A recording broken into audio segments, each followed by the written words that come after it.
नमस्कार। अखंड भारत से इंडिया सीरीज में आपका स्वागत है।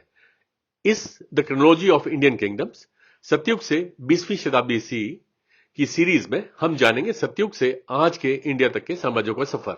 साथ ही हम जानेंगे इन साम्राज्यों की कुछ खास बातें और उनके समय में होने वाली कुछ महत्वपूर्ण घटनाएं और निर्माण। इस सीरीज का यह 7वां चैप्टर है। इसमें हम द्वापर युग के 5102 बीसी से 3102 बीसी के साम्राज्यों के विषय में जानेंगे। इस कालखंड में भगवान विष्णु ने कृष्ण अवतार लिया। तो चलिए शुरू करते हैं आज का यह चैप्टर। इस सीरीज में बताई जानकारी और चित्र विभिन्न किताबों व वेबसाइट से एकत्रित करी गई हैं। इन सभी का सत्यापन हर पृष्ठ के नीचे दिए गए विवरण से किया जा सकता है। इसको बनाने में जो जानकारी और चित्र दिखाए गए हैं, हम उन सभी पुस्तक व वेबसाइट के लेखक और प्रकाशकों को इसके लिए पूरा श्रेय देते हैं व उनका आभार और हार्दिक धन्यवाद करते हैं। यौधेय साम्राज्य द्वापर युग से 375 सी तक रहा। वहां की राजधानी हरियाणा में खोखराकोट, जिसे पहले रोहतासगढ़ कहते थे, थी। यौधेय यहां के पहले राजा थे। यौधेय के पिता नृग थे, जो ययाति पुत्र अनु के वंशज थे। यौधेय साम्राज्य के बाद गुप्त साम्राज्य आया था। सिंधु नदी और गंगा नदी के बीच की भूमि को बहुधन्यक कहा जाता था। चूंकि इसमें यौधेय राज्य स्थित था, इसलिए इस राज्य का नाम बहुधन्यक या यौधेय गण भी पड़ा। यौधेय साम्राज्य के शासक पांडु पुत्र युधिष्ठिर के वंशज होने का दावा करते थे। 4वीं शताब्दी बीसी में उन्हें मगध साम्राज्य मौर्य राजवंश में शामिल किया गया था, लेकिन मौर्य राजवंश के विघटन के बाद वे फिर से स्वतंत्र हो गए थे। 800 बीसी का प्राचीन स्थल खोखराकोट हरियाणा के रोहतक शहर में स्थित है। यौधेय साम्राज्य महाभारत के समय में भी था। सोमक साम्राज्य द्वापर युग में रहा। वहां की राजधानी पता नहीं है। सोमक यहां के पहले राजा थे। सोमक देवोदास के वंशज थे, जो तित्सु साम्राज्य के राजा थे। सोमक साम्राज्य के बाद पंचाल साम्राज्य आया था। सोमक साम्राज्य बाद में यवन, केशिन, श्रंजय और कृवि साम्राज्य के साथ विलय कर पंचाल साम्राज्य बना। सोमक साम्राज्य महाभारत के समय में भी था। त्रिगत साम्राज्य द्वापर युग में 4300 बीसी से 1810 सी तक रहा। वहां की राजधानी में पंजाब में जलंधर, जिसे पहले प्रस्थल कहते थे, हिमाचल में कांगड़ा, जिसे पहले नगरकोट और भीमकोट कहते थे, पाकिस्तान में मुल्तान, जिसे पहले मुल्तान कहते थे, थी। भूमिचंद यहां के पहले राजा थे। त्रिगत साम्राज्य के बाद मैसेडोनिया साम्राज्य, कांगड़ा, लंबगरो जायदाद, जसवान रियासत आए थे। इससे बाद में कांगड़ा राज्य, भीमकोट, नगरकोट, सुसरमापुरा, कटोच, जालंधर कहा गया। त्रिगत साम्राज्य 3 नदियों रावी, व्यास और सतलुज की तलहटी में स्थित था, इसलिए इसका नाम त्रिगत रखा गया। त्रिगत की स्थापना और शासन वृष्णी वंश ने किया था।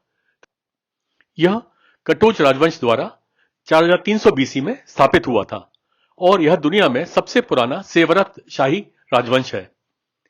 त्रिगत राजा महाभारत के युद्ध में दुर्योधन के सहयोगी और पांडवों और विराट राज्य के दुश्मन थे। महाभारत युद्ध में अर्जुन ने राजा सुशर्मा का वध किया था। महाभारत युद्ध में कौरवों की हार के बाद राजधानी को कांगड़ा में स्थानांतरित कर दिया गया था। श्यामंतक मणि, जो भगवान श्री कृष्ण के समय में अक्रूर जी के पास थी, वह कई राजाओं के पास होते हुए त्रिगत साम्राज्य के राजा परमानंद चंद्र, जिन्हें पोरस के नाम से भी जाना जाता था, के पास आई। बाद में यह श्यामंतक मणि मगध साम्राज्य मौर्य राजवंश के राजा चंद्रगुप्त मौर्य के पास चली गई।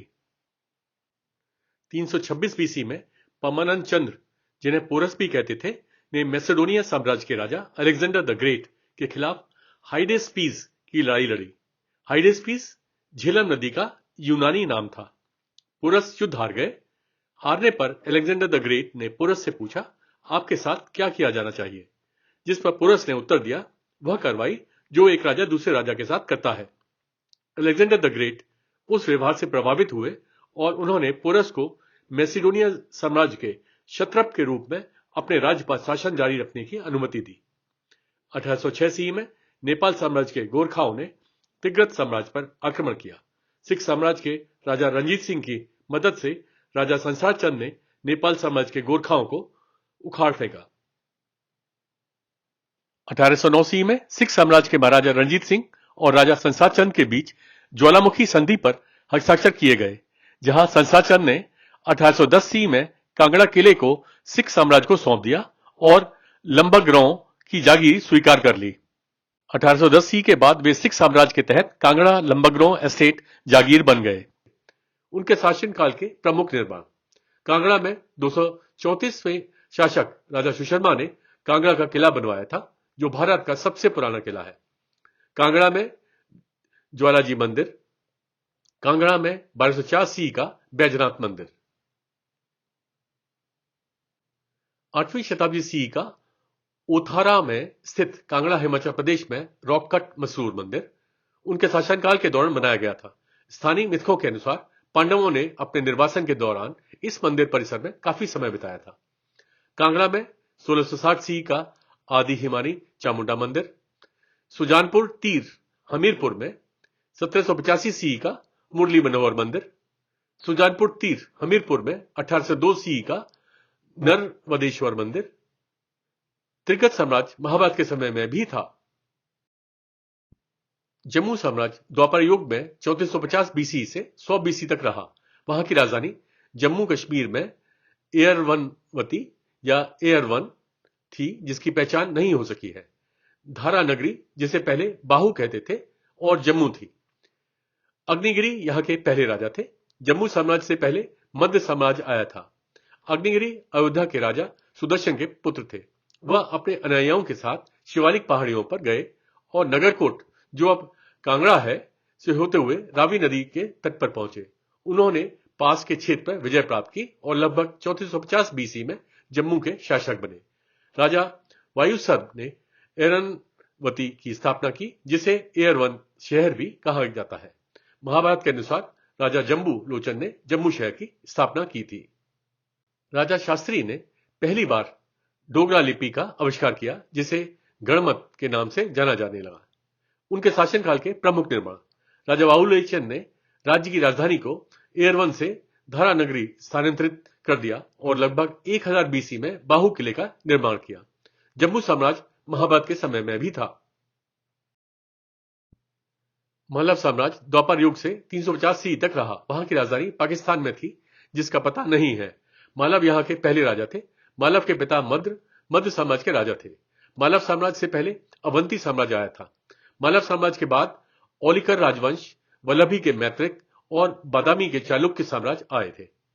मालव एक प्राचीन भारतीय जनजाति थी, जो 4वीं शताब्दी बीसी में मैसेडोनियन साम्राज्य के राजा सिकंदर के आक्रमण के समय पंजाब क्षेत्र में बसी थी। बाद में मालव दक्षिण की ओर वर्तमान राजस्थान और अंततः मध्य प्रदेश और गुजरात में चले गए।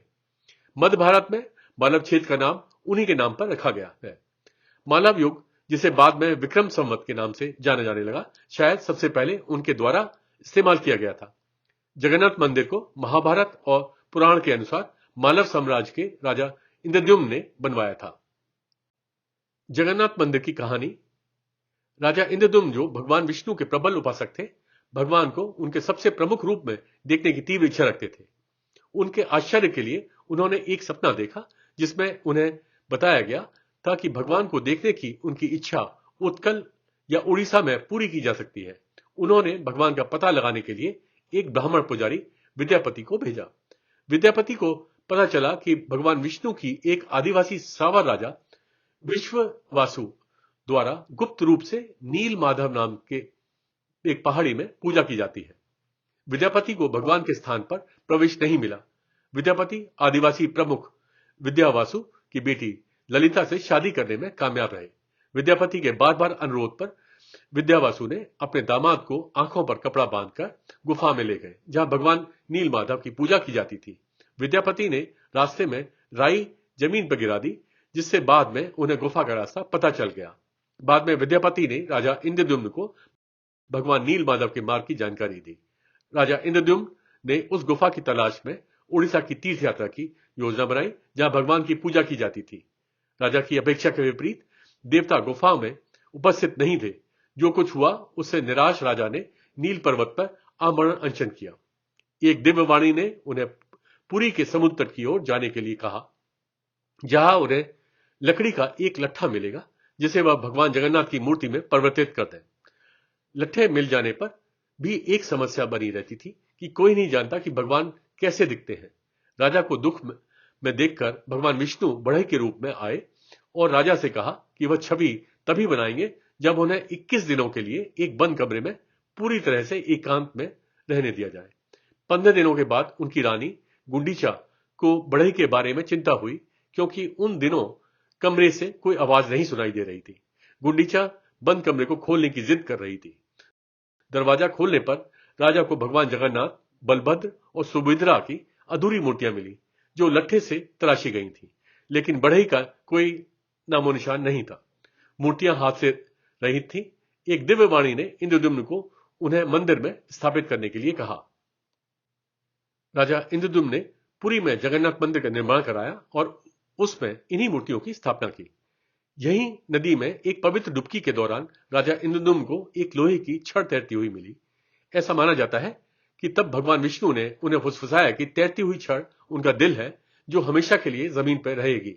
राजा फिर छड़ के साथ भगवान जगन्नाथ के पास दौड़े और उसे सावधानी से उसमें रख दिया। उन्होंने कभी किसी को छड़ को देखने या छूने की अनुमति नहीं दी। इन धातु की छड़ों को ब्रह्म पदार्थ कहा जाता है। इस जगन्नाथ मंदिर को बाद में पूर्वी गंगा साम्राज्य द्वारा 1161 सी में फिर से बनाया गया था। मालव साम्राज्य महाभारत के समय में भी था।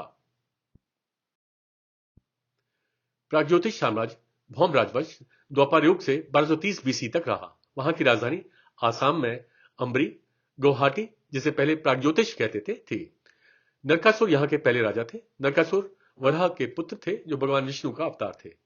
प्रागज्योतिष साम्राज्य भौम राजवंश से पहले प्रागज्योतिष साम्राज्य दानव राजवंश आया था। प्रागज्योतिष साम्राज्य भौम राजवंश के बाद कामरूप साम्राज्य वर्मन राजवंश आया था। इन्हें नरकवंश भी कहा जाता था।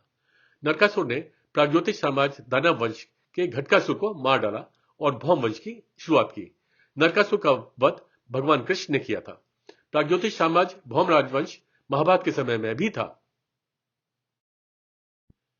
मगध साम्राज्य बृहदत्त राजवंश द्वापर युग में 3102 बीसी से 800 बीसी तक रहा। वहां की राजधानी बिहार में राजगीर, जिसे पहले बृहदत्तपुर, वसुमती, गिरिब्रज, कुशाग्रपुर या राजगढ़ कहते थे, और पटना, जिसे पहले पाटलिपुत्र कहते थे, थी।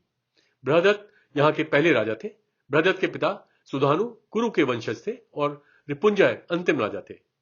मगध साम्राज्य बृहदत्त राजवंश से पहले मगध साम्राज्य सुधानु राजवंश आया था।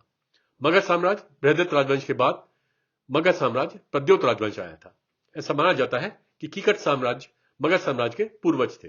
महाभारत काल में जरासंध यहां के राजा थे। रिपुंजय, जिन्हें पुरंजय भी कहा जाता है, बृहदत्त वंश के अंतिम शासक थे।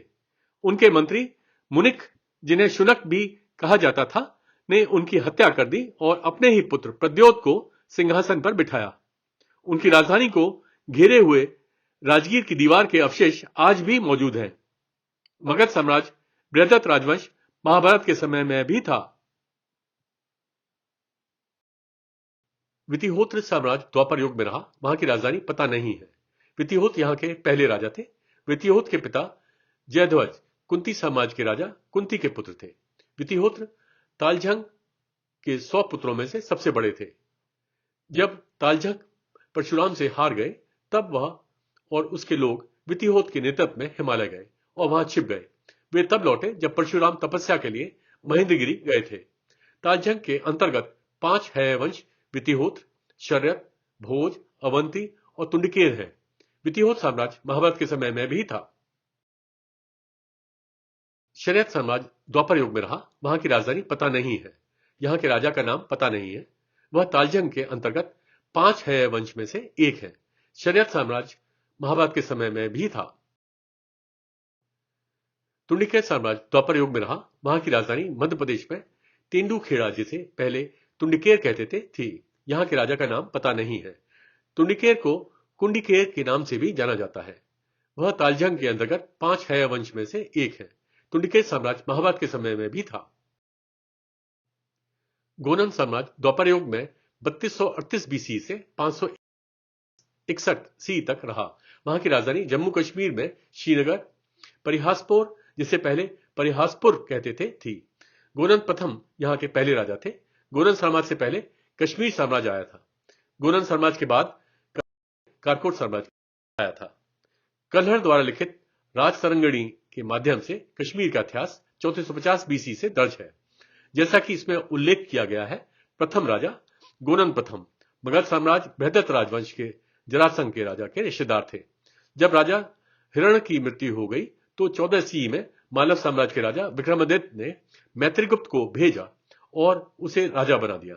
मैत्रीगुप्त के बाद हिरण्य के भाई का पुत्र प्रवरसेन द्वितीय राजा बना। अंतिम राजा बालादित्य ने अपनी बेटी अंगलेखा का विवाह दुर्भव धन से किया और बाद में उन्हें सिंहासन का उत्तराधिकारी बनाया, जिन्होंने कारकोट साम्राज्य की शुरुआत की। कश्मीर घाटी में बुरझोम पुरातात्विक स्थल की खुदाई से 3000 बीसी पुराने रहने के सबूत मिले हैं। उनके शासन काल के प्रमुख निर्माण 371 बीसी में श्रीनगर में राजा गोपादित्य ने शंकराचार्य मंदिर, जिसे ज्येष्ठेश्वर मंदिर भी कहते हैं, बनवाया था। शूरसेन साम्राज्य द्वापर युग में 3228 बीसी से 323 बीसी तक रहा। वहां की राजधानी उत्तर प्रदेश में मथुरा थी। शूरसेन यहां के पहले राजा थे। शूरसेन के पिता वृष्णि यदुवंशी थे। शूरसेन साम्राज्य से पहले मथुरा साम्राज्य आया था। सूर्यवंशी राजाओं के बाद शूरसेन मथुरा के पहले यदुवंशी राजा थे। शूरसेन ने पुरानी मथुरा के स्थान पर नई नगरी बसाई थी, जिसका वर्णन वाल्मीकि रामायण के उत्तरकांड में है। शूरसेन भगवान कृष्ण के पिता वासुदेव के पिता थे। उन्होंने अपनी बेटी प्रथा को अपने चचेरे भाई कुंती साम्राज्य के राजा कुंती भोज को दे दिया था। उनकी पुत्री प्रथा का नाम कुंती रखा गया। कुंती ने पांडवों के पिता पांडु से विवाह किया। भगवान कृष्ण का जन्म। कृष्ण के पिता वासुदेव शूरसेन साम्राज्य के राजा शूरसेन के पुत्र थे। वासुदेव मथुरा के राजा उग्रसेन के पुत्र और कंस के अच्छे मित्र थे। देवक राजा उग्रसेन के भाई थे, जिनकी एक पुत्री देवकी थी। देवकी के चचेरे भाई कंस ने वासुदेव के साथ देवकी का विवाह प्रस्तावित किया। कंस ने बारात में सारथी के रूप में काम किया, जिसके दौरान एक दिव्य आवाज ने कंस को संबोधित किया कि देवकी का 8वां पुत्र उसे मार डालेगा। दिव्य आवाज सुनते ही कंस रथ पर सवार होकर क्रोध से भर उठे। उसने देवकी को उसके बालों से पकड़ लिया और उसकी गर्दन काटने के लिए तलवार उठाई। वासुदेव के सभी सुलह के वचन विफल रहे। कंस को शांत करने के लिए तब वासुदेव ने देवकी से पैदा हुए सभी बच्चों को उनके जन्म के तुरंत बाद कंस को सौंपने का वादा किया। तदनुसार कंस ने वासुदेव और देवकी को कारागार में डाल दिया। वादे के अनुसार बच्चों के जन्म होते ही वासुदेव बच्चों को कंस को दे देते, जिन्हें कंस मार देता। देवकी ने 7वें बार गर्भ धारण किया। भगवान विष्णु के निर्देश के अनुसार देवी योगमाया ने देवकी के गर्भ में पल रहे बच्चे को वासुदेव की दूसरी पत्नी रोहिणी के गर्भ में स्थानांतरित कर दिया और कंस को यह बताया कि देवकी के 7वें बच्चे का गर्भ में गर्भपात हो गया। रोहिणी से पैदा हुए बच्चे का नाम बलराम रखा गया। देवकी ने 21 जुलाई 3228 बीसी की आधी रात को 8वें बच्चे को जन्म दिया। इस बच्चे का नाम कृष्ण रखा गया। भगवान की शक्ति से वासुदेव और देवकी के हाथों की बेड़ियां अपने आप खुल गईं और कारागार के द्वार अपने आप खुल गए। इस दौरान जेल के सभी सिपाही सो रहे थे। वासुदेव नवजात शिशु को लेकर यमुना नदी के पार अपने मित्र नंद के घर गए। नंद की पत्नी यशोदा ने उसी समय कन्या को जन्म दिया था, जो देवी योगमाया थी और देवी दुर्गा की अवतार थी। वासुदेव ने कृष्ण को कन्या के साथ स्थान पर रखा और कन्या को अपने साथ ले लिया और कन्या को लेकर जेल लौट आए। अगली सुबह कंस ने आकर योगमाया को मारने का प्रयास किया, लेकिन योगमाया उसके हाथ से ओझल हो गई। कटरा केशव देव मंदिर नाम का एक मंदिर उस स्थान पर बनाया गया था जहां भगवान कृष्ण का जन्म हुआ था। 1018 सी में गजनवी साम्राज्य के महमूद गजनी ने मथुरा पर हमला किया और मंदिर को नष्ट कर दिया। बाद में ओरछा रियासत के राजा ने केशव देव मंदिर का पुनर्निर्माण किया, जिसे 1670 सी में मुगल साम्राज्य के राजा औरंगजेब ने फिर से नष्ट कर दिया और उसने इसके स्थान पर शाही ईदगाह का निर्माण किया। बाद में 1982 सी में वर्तमान मंदिर शाही ईदगाह के निकट बनाया गया था। शूरसेन साम्राज्य महाभारत के समय में भी था। शूरसेन साम्राज्य 6वीं शताब्दी बीसी का एक महाजनपद था। भोज साम्राज्य द्वापर युग में रहा। वहां की राजधानी मध्य प्रदेश में मृतिकावती, जो शायद कुंडलपुर के पास थी। मृतिकावती प्रणाश नदी के पास स्थित थी, जिसका स्थान अज्ञात है। महाभोज यहाँ के पहले राजा थे। महाभोज के पिता कृथ विदर्भ साम्राज्य के राजा विदर्भ के पुत्र थे। भोज साम्राज्य महाभारत के समय में भी था। मत्स्य साम्राज्य द्वापर युग में 3370 बीसी से 300 बीसी तक रहा। वहां की राजधानी राजस्थान में बैरक, जिसे पहले विराटनगर और विराटनगरी कहते थे, थी। मत्स्य यहाँ के पहले राजा थे। मत्स्य मगध साम्राज्य सुधानु राजवंश के राजा कुरुवंशी सुधानु के वंशज थे। मत्स्य साम्राज्य के बाद छिदी साम्राज्य, शायद मीणा साम्राज्य, मथुरा साम्राज्य और मेवात के खानजादा आए थे। उन्हें विराट साम्राज्य भी कहा जाता था। राजा मत्स्य पांडु और धृतराज की दादी सत्यवती के जुड़वा भाई थे। राजा विराट की पुत्री उत्तरा ने अर्जुन के पुत्र अभिमन्यु से विवाह किया था। पांडव अपने वनवास के 13वें वर्ष के दौरान राजा विराट के मत्स्य राज में रहे थे। उनके शासनकाल के प्रमुख निर्माण: जयपुर में करीब 3000 बीसी का अंबिकेश्वर महादेव मंदिर, उदयपुर में 8वीं शताब्दी सी का पुनर्निर्मित किया गया क्रिमची मंदिर, जो मूल रूप से विराट साम्राज्य की रानी सुदेशना के छोटे भाई राजा कीचक द्वारा बनाया गया था। मत्स्य साम्राज्य महाभारत के समय में भी था। मत्स्य साम्राज्य 6वीं शताब्दी बीसी का एक महाजनपद था। अंधक साम्राज्य द्वापर युग में रहा। वहां की राजधानी पता नहीं है। अंधक यहाँ के पहले राजा थे। अंधक के पिता कृत विदर्भ साम्राज्य के राजा विदर्भ के पुत्र थे। महाभारत युद्ध में अंधक साम्राज्य का नेतृत्व कृतवर्मन ने किया था और कौरवों के पक्ष में केवल वही एक यदुवंशी थे। अंधक साम्राज्य महाभारत के समय में भी था। कुकुर साम्राज्य द्वापर युग में रहा। वहां की राजधानी पता नहीं है। कुकुर यहाँ के पहले राजा थे। कुकुर अंधक साम्राज्य के राजा के पुत्र थे। महाभारत काल के दौरान कुकुर साम्राज्य एक चंद्रवंशी साम्राज्य था। इसकी पहचान पूर्वी राजस्थान से है। कुकुर साम्राज्य महाभारत के समय में भी था। इसके साथ ही इस सीरीज का ये चैप्टर समाप्त होता है। मिलते हैं एक नए चैप्टर में। तब तक के लिए नमस्कार, जय हिंद।